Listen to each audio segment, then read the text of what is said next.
rendons gloire à Jésus-Christ. En lui, pour lui, tout fut créé. Image du... Voilà, bonjour à toutes et à tous, je vous souhaite la bienvenue. J'espère que vous allez bien, que vous avez passé une bonne semaine par la grâce de Dieu et surtout que votre foi en notre Seigneur se porte bien. Bienvenue aussi à celui ou celle qui peut-être nous rejoint pour la première fois. Je souhaite la bienvenue à Clarisse et à Larry, ça fait plaisir de les voir. Je souhaite aussi la bienvenue à ceux qui sont sur Zoom. Bienvenue à toi Samuel, ça fait plaisir de te voir connecté. Bienvenue à chacun d'entre vous. Que le Seigneur vous bénisse et qu'il vous parle durant le culte que nous lui offrons. Lui qui est digne de recevoir la louange de nos lèvres, qui est digne de recevoir la reconnaissance de notre cœur et qui est digne de recevoir l'adoration, notre adoration en esprit et en vérité. Amen. Tu sais, ta présence parmi nous au sein de l'Assemblée ne doit pas être méprisée, elle ne doit pas être banalisée, mais elle doit nous réjouir. Parce que le cœur de Dieu lui-même est réjoui de te voir venir à lui ce matin. Oui, il est réjoui de voir venir à lui ceux et celles qu'il a tant aimés jusqu'à donner son Fils bien-aimé. Il t'a tant aimé pour que tu puisses saisir et garder par la foi le salut en Jésus-Christ. Saisir le salut si tu viens et écoutes pour la première fois sa parole, et garder le salut, le conserver si tu vis déjà par la foi au nom du Fils unique de Dieu. C'est pourquoi notre Seigneur est réjoui de te voir dans son assemblée, parce qu'il est dans la volonté de Dieu que tu sois sauvé et non pas perdu. En s'adressant à son Père, Jésus a dit la prière suivante. Je vous invite à vous lever pour la lecture de cette prière, car j'ai la conviction que cette prière nous concerne.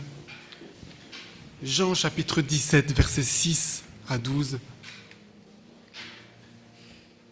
Je vais attendre que ça s'affiche. Je t'ai fait connaître aux hommes que tu as pris du monde pour me les donner. Ils t'appartenaient, et tu me les as donnés, ils ont gardé ta parole. Maintenant, ils savent que tout ce que tu m'as donné vient de toi, car je leur ai transmis fidèlement le message que tu m'avais confié. Ils l'ont reçu. Aussi ont-ils reconnu avec certitude que je suis venu d'auprès de toi, et ils ont cru que c'est toi qui m'as envoyé. Je te prie pour eux. Je ne te prie pas pour le monde, mais pour ceux que tu m'as donnés parce qu'ils t'appartiennent. Car tout ce qui est à moi est à toi, comme tout ce qui est à toi est à moi. Ma gloire rayonne en eux. Bientôt, je ne serai plus dans le monde, car je vais à toi. Mais eux, ils vont rester dans le monde. Père Saint, garde-les par le pouvoir de ton nom, celui que tu m'as donné, pour qu'ils soient un comme nous le sommes. Aussi longtemps que j'étais parmi eux, je les ai gardés par le pouvoir de ton nom, ce nom que tu m'as donné. Je les ai protégés et aucun d'eux ne s'est perdu. Sauf celui qui devait se perdre pour que s'accomplisse l'Écriture. Jusqu'ici notre lecture. Amen. On peut se rasseoir, merci. Quelle merveilleuse prière de notre Seigneur. Je les ai protégés. Aucun d'eux ne s'est perdu. Si ta présence réjouit notre Seigneur, c'est parce qu'il sait que tous ceux et celles qui viennent à lui et qui croient sincèrement en lui appartiennent à Dieu. Et qu'il n'est ni dans la volonté du Père, ni dans celle du Fils que tu sois perdu, c'est-à-dire loin de sa présence, loin de son salut, mais plutôt que tu sois sauvé, protégé, gardé auprès de lui. Je vous invite à prier si vous le voulez bien.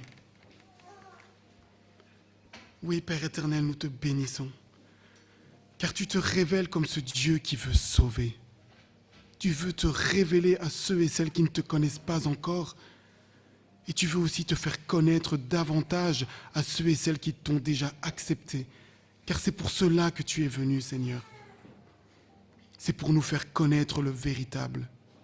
C'est d'ailleurs ce qu'a dit ton apôtre Jean en disant « Nous savons aussi que le Fils de Dieu est venu et qui nous a donné l'intelligence pour connaître le véritable.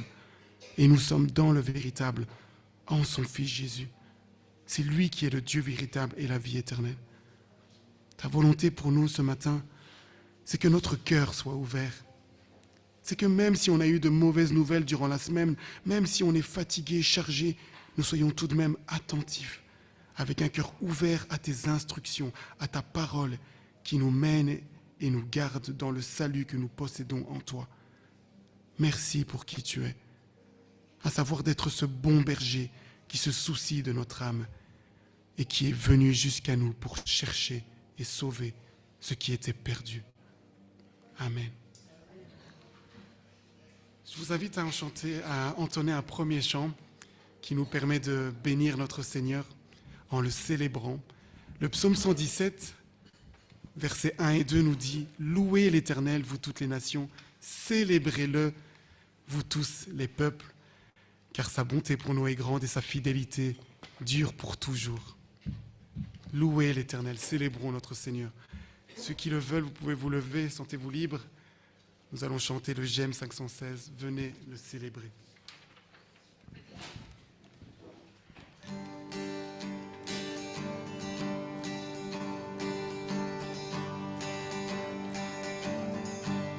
Venez le célébrer, son grand amour, venez le chanter.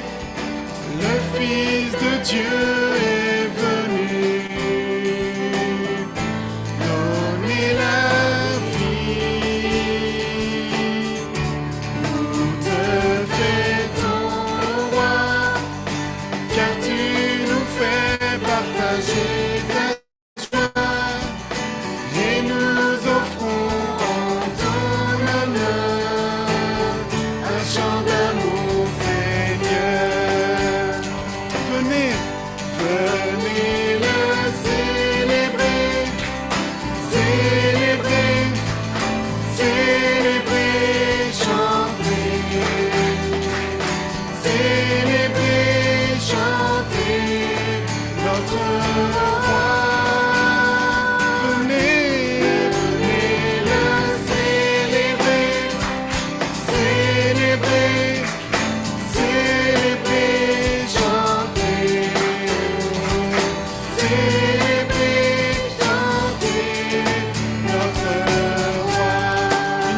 Venez le célébrer, venez le célébrer, son grand amour, venez le chanter. Le Fils de Dieu est venu donner la vie. Nous te fêtons, roi, car tu nous fais partager ta joie.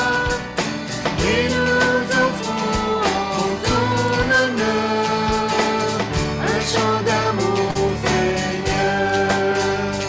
Venez, venez le célébrer, célébrer, célébrer, chanter, célébrer, chanter notre roi.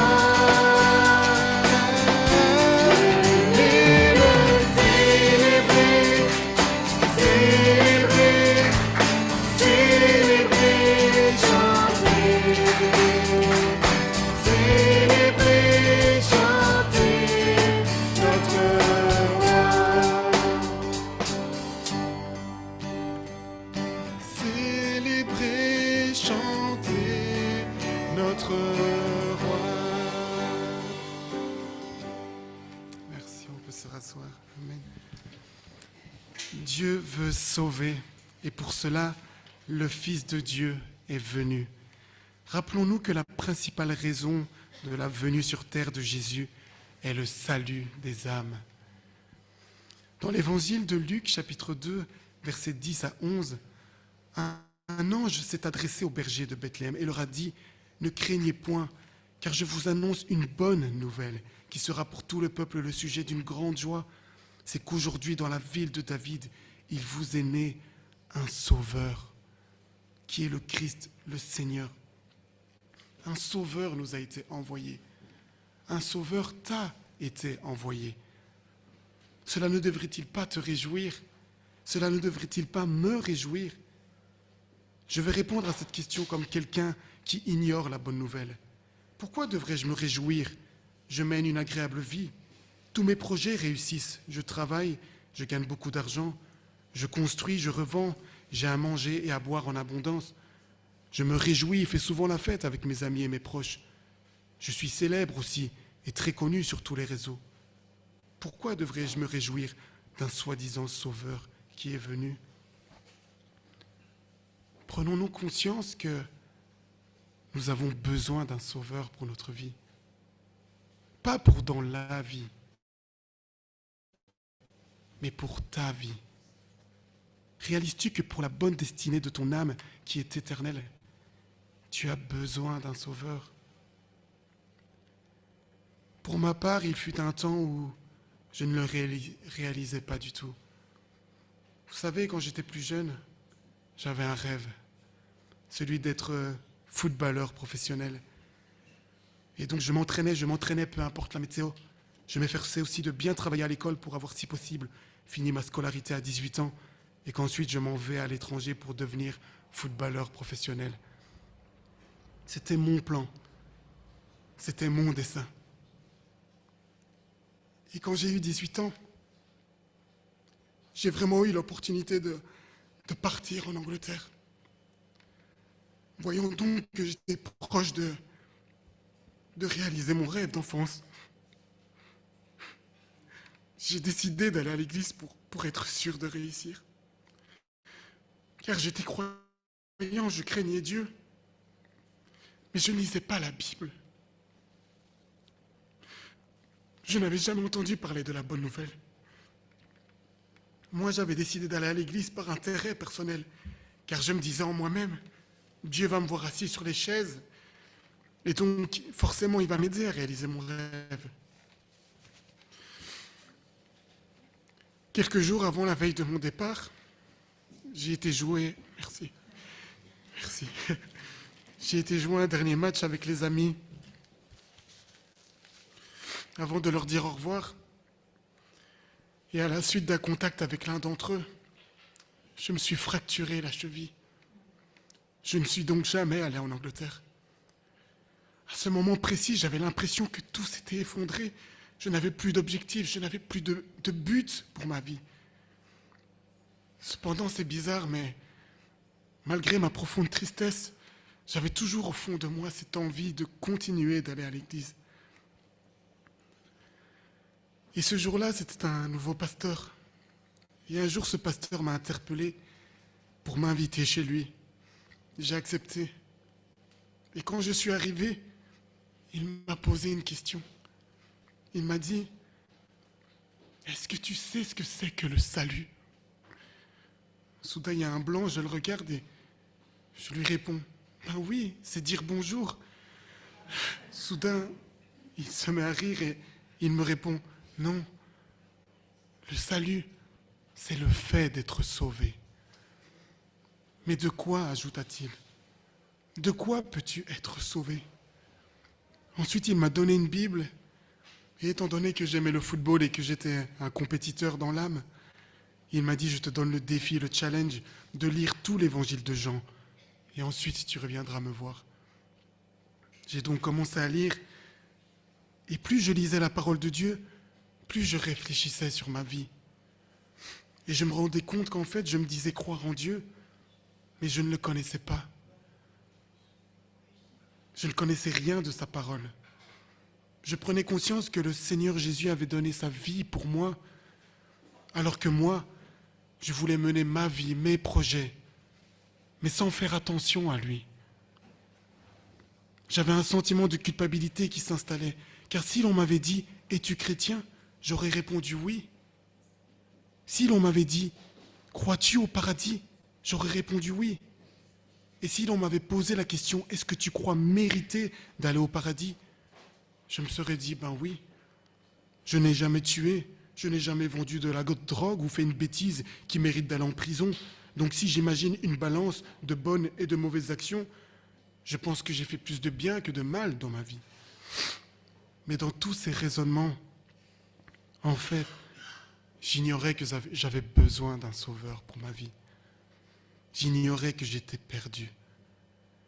Car justement, si Dieu devait peser mes actions sur une balance en comparant avec ce que lui attendait de moi selon ce qu'il dit dans sa parole, il y a longtemps que j'aurais été disqualifié, longtemps que j'aurais sauté à côté du but de ma vie.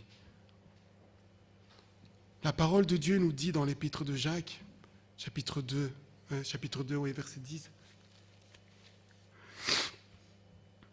En effet, celui qui désobéit à un seul commandement de la loi, même s'il obéit à tous les autres, se rend coupable à l'égard de toute la loi. Venir avec Dieu avec une balance de bonnes ou de mauvaises actions me condamnerait, car même si je n'ai jamais tué, j'ai déjà menti dans ma vie. Même si je n'ai jamais pris de drogue, j'ai déjà pris la dernière glace du frigo en disant à ma maman que ce n'était pas moi, alors qu'elle m'avait dit que c'était pour un invité. J'ai besoin d'un sauveur. Je le reconnais. Je le vois maintenant. J'ai besoin de ce qui s'appelle la grâce de Dieu, c'est-à-dire de la faveur de Dieu qui me permet d'obtenir quelque chose que je ne mérite pas. Je sais désormais que cette faveur est disponible pour ma vie parce qu'un sauveur est venu. Avec le groupe de louanges, nous allons jouer 2 chants, l'un à la suite de l'autre. Ils vont s'enchaîner, il n'y aura pas de coupure. Les 2 parlent de la grâce. Le premier, nous le connaissons, c'est Grâce infinie. Et le deuxième est un chant hébreu que nous avons traduit avec Fantine, ma femme que j'aime. J'avais à cœur de vous le chanter aussi. Que les paroles de ce chant soient comme une prière de reconnaissance. Merci Seigneur pour ta grâce.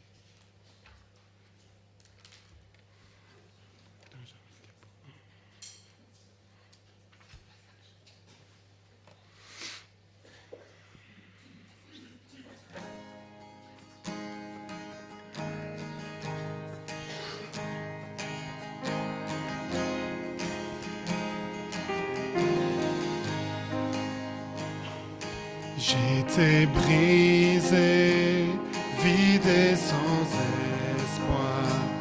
Ta grâce m'a trouvé, m'a restauré. Je n'ai rien à moi, mais tel que je suis, tu me libères, tu me libères. J'étais brisé. J'étais brisé, vide et sans espoir, mais ta grâce m'a trouvé, m'a restauré. Je n'ai rien à moi, mais tel que je suis, tu me libères, tu me libères. Oh, grâce infinie,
est venu des cieux pour expier mes péchés.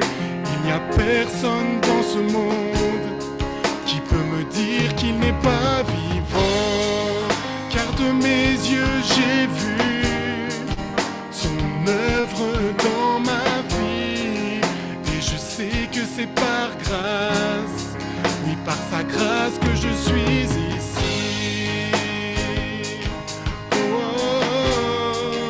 tant de grâces m'ont été données.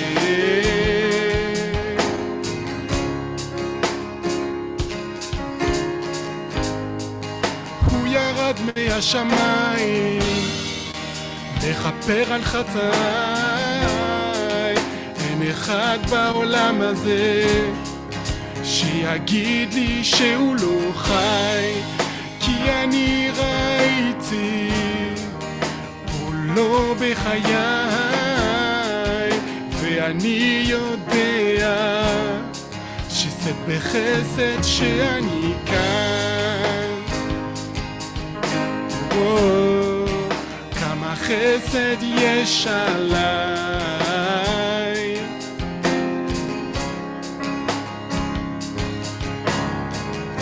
Oh Jésus, oui, prends tout. Toutes choses sont pour toi, Seigneur. Même les mots me manquent pour pouvoir exprimer. Oh Jésus, oui, prends tout. Toutes choses sont pour toi, Seigneur.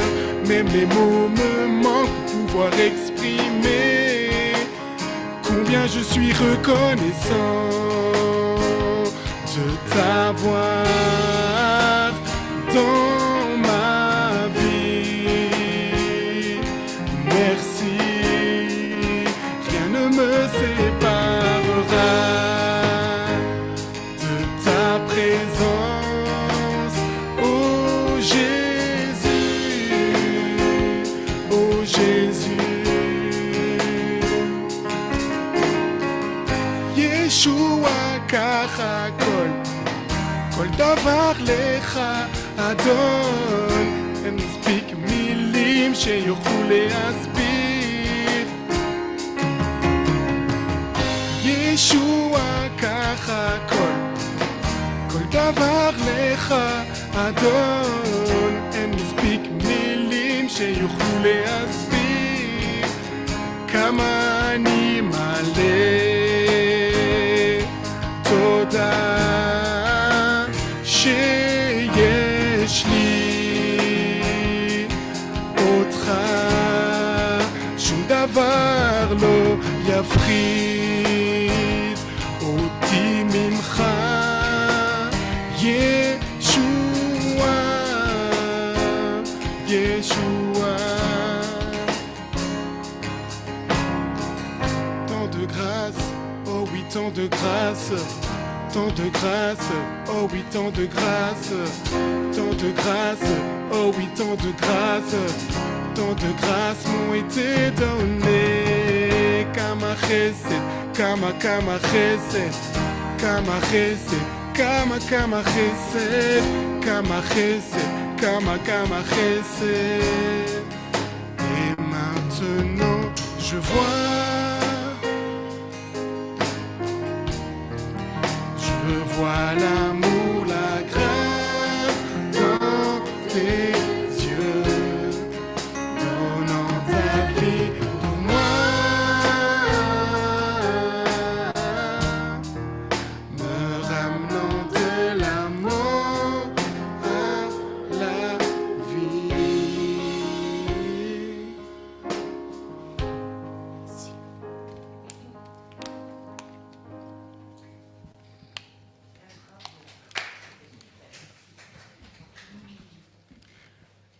Comme l'ange l'a dit au berger de Bethléem, la venue du Sauveur est réellement une bonne nouvelle, car sa venue témoigne de sa grâce infinie. Oui, il y a une grâce derrière sa venue, car Jésus a dit en Luc chapitre 19, verset 10, « Car le Fils de l'homme est venu chercher et sauver ce qui était perdu. » le Seigneur nous révèle que quelque chose a été perdu. Et souvent, lorsque l'on perd quelque chose, c'est que nous l'avons possédé auparavant. Qu'est-ce que nous avons perdu? Qu'avons-nous possédé qu'on ait perdu? Pour faire comprendre cela à ses disciples, Jésus a raconté une parabole, c'est-à-dire une histoire qui cache un enseignement. Luc chapitre 15, versets 11 à 24. Jésus dit encore, « Un homme avait 2 fils. Le plus jeune dit à son père, « Père, donne-moi ma part d'héritage. » Alors le père partage ses richesses entre ses 2 fils. Quelques jours après, le plus jeune fils vend tout ce qu'il a reçu et il part avec l'argent dans un pays éloigné. Là, il se conduit très mal et il dépense tout son argent. Quand il a tout dépensé, une grande famine arrive dans le pays et le fils commence à manquer de tout. Il va travailler pour un habitant de ce pays. Cet homme l'envoie dans les champs garder les cochons. Le fils a envie de manger la nourriture des cochons, mais personne ne lui en donne. Alors il se met à réfléchir. Il se dit, « Chez mon père, tous les ouvriers ont assez à manger, et même ils en ont trop. Et moi ici, je meurs de faim. Je vais partir pour retourner chez mon père, et je vais lui dire, « Père, j'ai péché contre Dieu et contre toi. Je ne mérite plus d'être appelé ton fils. Fais comme si j'étais l'un de tes ouvriers. » Il part pour retourner chez son père. Le fils est encore loin, mais son père le voit et il est plein de pitié pour lui. Il court à sa rencontre, il le serre contre lui et l'embrasse. Alors le fils dit à son père, « Père, j'ai péché contre Dieu et contre toi. Je ne mérite plus d'être appelé ton fils. » Mais le père dit à ses serviteurs, « Vite, apportez le plus beau vêtement et habillez mon fils. Mettez-lui une bague au doigt et des sandales aux pieds. Amenez le veau qu'on a fait grossir et tuez-le. Mangeons et faisons la fête. Oui, mon fils qui est là était mort et il est revenu à la vie. Il était perdu et il est retrouvé. » Il commence à faire la fête. Jusqu'ici notre lecture. À travers cette parabole, je comprends que la mauvaise décision du jeune fils à vouloir quitter la maison lui a fait perdre la relation avec son père. Il a été éloigné de sa présence. Eh bien, c'est ce qui est arrivé au Jardin d'Éden et pour chacun d'entre nous. L'être humain que Dieu a créé a décidé de suivre sa propre voie en désobéissant, en péchant à ce que Dieu, le Père de toutes choses, a dit. Cela lui a valu d'être chassé du Jardin d'Éden, c'est-à-dire de perdre ce qu'il avait autrefois possédé, à savoir son salut dans la présence de Dieu. Mais que toute grâce soit rendue à Dieu pour sa bonté et sa miséricorde envers nous. Amen. Car l'apôtre Paul nous dit en Romains, chapitre 5, verset 19, « Autrefois, un seul homme a refusé d'obéir à Dieu et un grand nombre de gens sont devenus pécheurs. De même, un seul homme a obéi et un grand nombre de gens seront rendus justes. Dieu le Père, dans son amour, a envoyé un sauveur qui, quant à lui, a totalement obéi à Dieu et donc a le pouvoir de pardonner tes péchés et de te sauver si tu places ta foi en lui, si tu places ta confiance en lui. Cette personne, c'est Jésus, le Messie, le Fils de l'homme, le Fils de Dieu, qui est venu chercher et sauver ce qui était perdu. Merci Seigneur, car nous avons une véritable raison de se réjouir, de louer ton nom, ô Éternel. Je vous invite à chanter ce chant, justement, qui a pour titre « Je loue ton nom éternel ».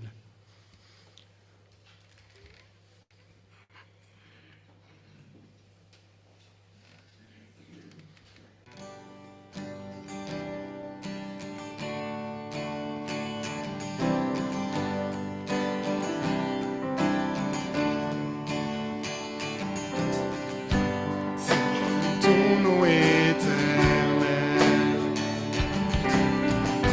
Seigneur, je célèbre ta bonté. Quelle joie tu vis en moi,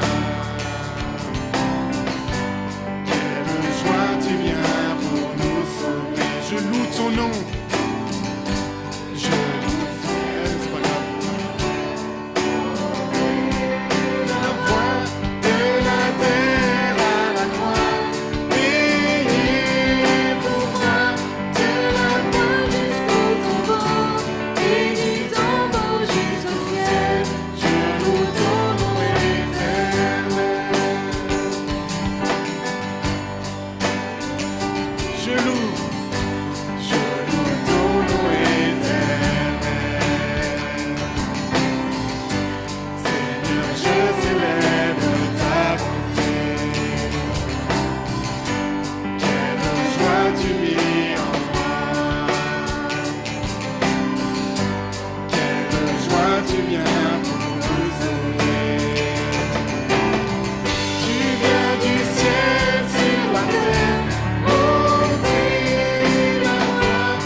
Il est bon de louer l'Éternel, lui qui nous a donné son Fils bien-aimé, étant venu du ciel sur la terre, afin de nous montrer la voie du salut en passant par la croix, accomplissant le plan jusqu'au tombeau, obéissant jusqu'à la mort.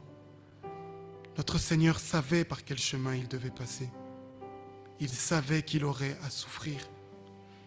Ces souffrances ont d'ailleurs longtemps à l'avance été prophétisées, annoncées par un prophète. Lisons Ésaïe, chapitre 53, les 6 premiers versets. Qui a cru à la nouvelle que nous avons apprise? Qui a reconnu la puissance du Seigneur? Devant le Seigneur, le serviteur a grandi comme une plante, une petite plante, comme une racine qui sort d'une terre sèche. Il n'avait ni la beauté ni le prestige qui attire les regards. Son apparence n'avait rien pour nous plaire. Tout le monde le méprisait et l'évitait. C'était un homme qui souffrait, habitué à la douleur. Il était comme quelqu'un que personne ne veut regarder. Nous le méprisions, nous le comptions pour rien. Pourtant, ce sont nos maladies qu'il supportait. C'est de notre souffrance qu'il s'était chargé. Et nous pensions c'est Dieu qui le punit de cette façon, c'est Dieu qui le frappe et l'abaisse. Mais il était blessé à cause de nos fautes. Il était écrasé à cause de nos péchés. La punition qui nous donne la paix est tombée sur lui. Et c'est par ces blessures que nous sommes guéris. Nous étions tous comme des moutons perdus. Chacun suivait son propre chemin. Et le Seigneur a fait retomber sur lui nos fautes à nous tous, jusqu'ici. Choisissant volontairement de venir du ciel sur la terre, il savait qu'il allait souffrir jusqu'à la mort sur la croix. Mais à ton avis, qu'est-ce qui l'a tant motivé? Qu'est-ce qui l'a poussé à aller jusqu'au bout pour tout accomplir? C'est toi. C'est le salut de ton âme. Car Dieu t'a tant aimé qu'il n'a pas voulu que tu périsses, mais plutôt que tu sois sauvé en ayant la vie éternelle. Et pour que cela puisse se réaliser, il t'a envoyé un sauveur. C'est pourquoi notre Seigneur et Dieu est réjoui de te voir ce matin. Il est réjoui de savoir que tu entends ces paroles, car il veut que tu saisisses aujourd'hui le salut. Il veut que tu reconnaisses, que tu réfléchisses en toi-même, que tu prennes conscience que tu as besoin d'un sauveur pour ta vie. Alors n'endurcis pas ton cœur, mais crois au sacrifice de Jésus afin d'être sauvé. Dans un passage de l'Écriture, en Actes, chapitre 16, versets 30 à 32, une personne a posé la question suivante à un apôtre. « Que faut-il que je fasse pour être sauvé ?»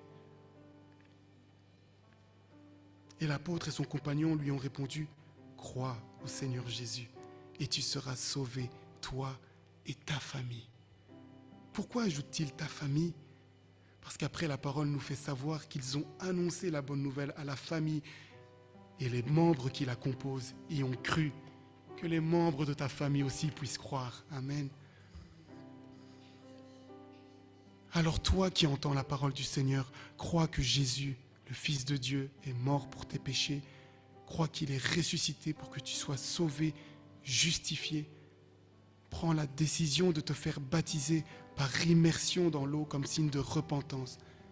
C'est-à-dire de prendre la décision de changer de manière de vivre et de, comme pour le jeune fils, revenir auprès du Père et vivre selon la parole de Jésus-Christ. Oui. Cela servira de témoignage à ton entourage et à ta famille.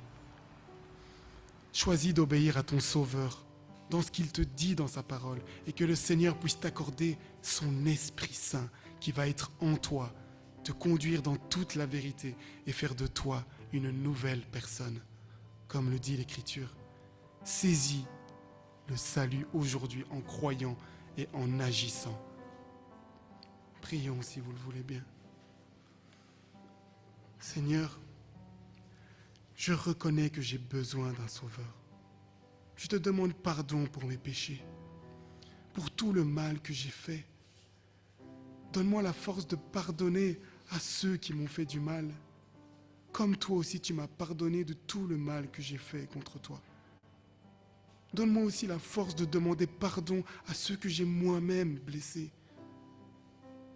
Je me livre totalement au pied de la croix. J'abandonne mes mauvaises voies. Je veux te suivre. Fais de moi ton enfant. Accorde-moi le salut. Je veux davantage connaître la vérité en lisant ta parole, car je sais que tu as été à la croix pour moi et que la mort n'a pas été la dernière parole, car tu es vivant pour les siècles des siècles. Amen. Dans la nuit où il fut livré, notre Seigneur prit du pain et après avoir rendu grâce, le rompit et dit: ceci est mon corps qui est rompu pour vous. Prenez, mangez, faites ceci en mémoire de moi. De même, après avoir soupé, il prit la coupe et dit: cette coupe est la nouvelle alliance en mon sang.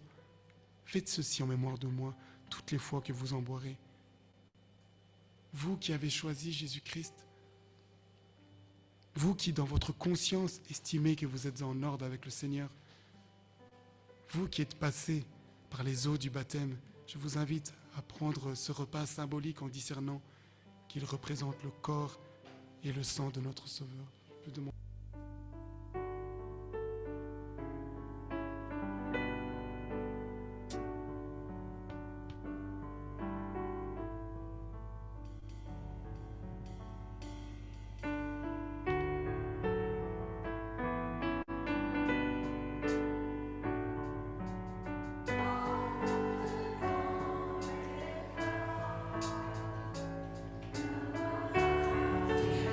On fait de l'ouragan, remporter le combat.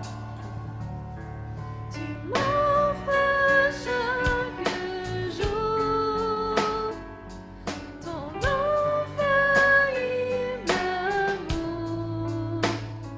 Toi qui as fixé le cours des étoiles, sois mon encre, sois ma voix. Tu étends mes ailes pour toucher les cieux, protégé par ta main.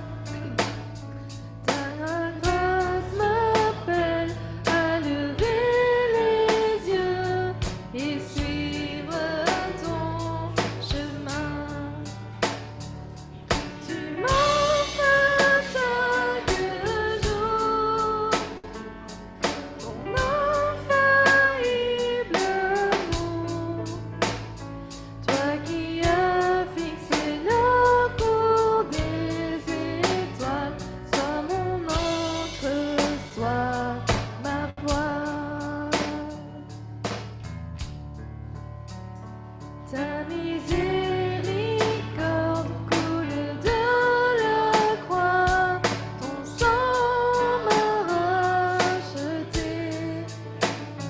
Tout ce que je suis me vient de toi, sans fin je te louerai.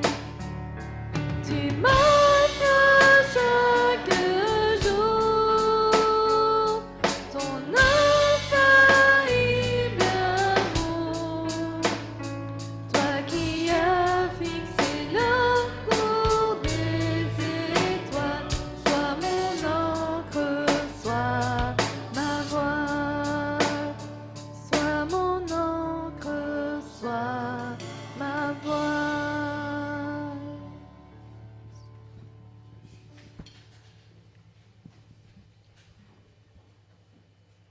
Lever ma voix pour te remercier parce que quand je regarde en arrière, quand je vois la trajectoire que j'ai vécue, eh ben je ne regrette rien, Père éternel. Autrefois, je me demandais mais pourquoi est-ce que j'ai eu cette fracture juste avant mon départ? Mais si j'étais parti en Angleterre, je ne t'aurais jamais connu. Je n'aurais jamais connu toutes ces personnes qui se trouvent en face de moi. Je serais certainement dans ma passion de mettre des buts marqués, mais l'essentiel ne serait pas là. Merci, Père, de ce que tu m'as guidé vers le meilleur des chemins. Même si par moments il est difficile, c'est vrai. Ce n'est pas toujours rose, ce n'est pas toujours facile. C'est très dur par moments. Mais tu nous as fait une promesse, c'est d'être toujours avec nous. Comme David qui disait que quand bien même il marche dans l'ombre de la vallée de la mort, il ne craint aucun mal car tu es avec lui, comme il l'a dit. Tu es avec nous. Je te prie pour tout à chacun, que vraiment tu puisses leur montrer que peu importe ce qu'ils traversent en ce moment, tu es toujours avec eux, que tu veux davantage les attirer à toi, que chaque jour que tu fais, quand on se réveille avec le souffle de vie, avec tous les bienfaits qui nous entourent, tu nous attires à toi. Comme David qui a dit, mon cœur dit de ta part, recherchez ma face. Que nous puissions rechercher ta face, Père éternel, par de simples mots, en se plongeant dans ta parole, qui nous permet de connaître qui tu es. Merci, Père, de ce que tu nous offres l'opportunité de connaître, d'entendre ta parole librement, car il y a des personnes qui sont persécutées dans leur pays. S'ils tiennent une Bible et qu'on les voit en train de prier, on les persécute, on brûle les églises, on les chasse. Ici, on est libre d'entendre ta parole. Merci, Père éternel, de bénir Philippe qui va nous apporter le message, qu'il puisse toucher notre cœur, Père, et qu'on puisse porter du fruit, Père éternel, pour toi. Au nom de Jésus. Amen. On va terminer notre culte par ce chant qui dit sauve avec mon Dieu, sauve avec puissance. Et je pense qu'à travers le message de Philippe, à travers la présidence, à travers le témoignage, Dieu nous montre qu'il veut en fait sauver. Il préfère me voir sauver, te voir sauver, plutôt que j'aille dans une autre direction où je ne serai pas sauvé. Et quand on voit les camps, tous les enfants qui peuvent entendre la parole, qui donnent leur cœur au Seigneur, c'est ça qui est le plus important. Donc voilà, chantons ce dernier chant.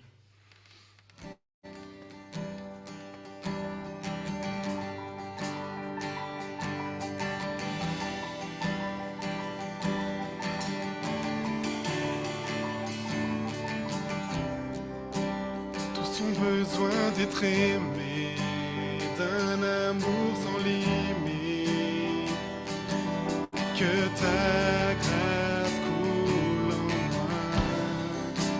Tous ont besoin de pardon, de la bonté d'un sauveur, l'espoir des nations.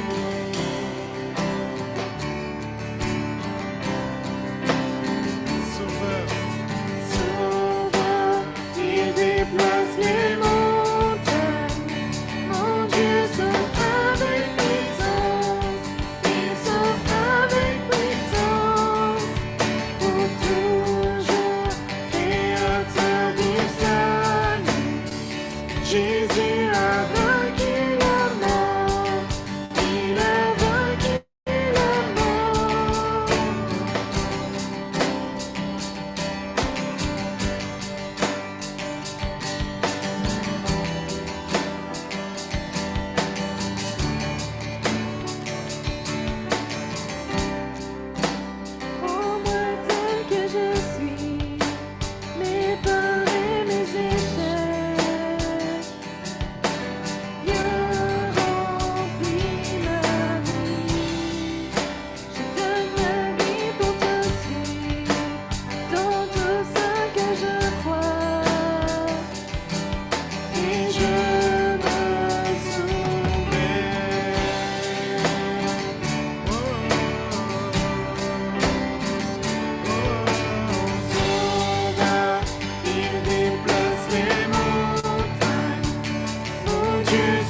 sauve avec puissance, il sauve avec puissance, pour toujours, créateur du salut.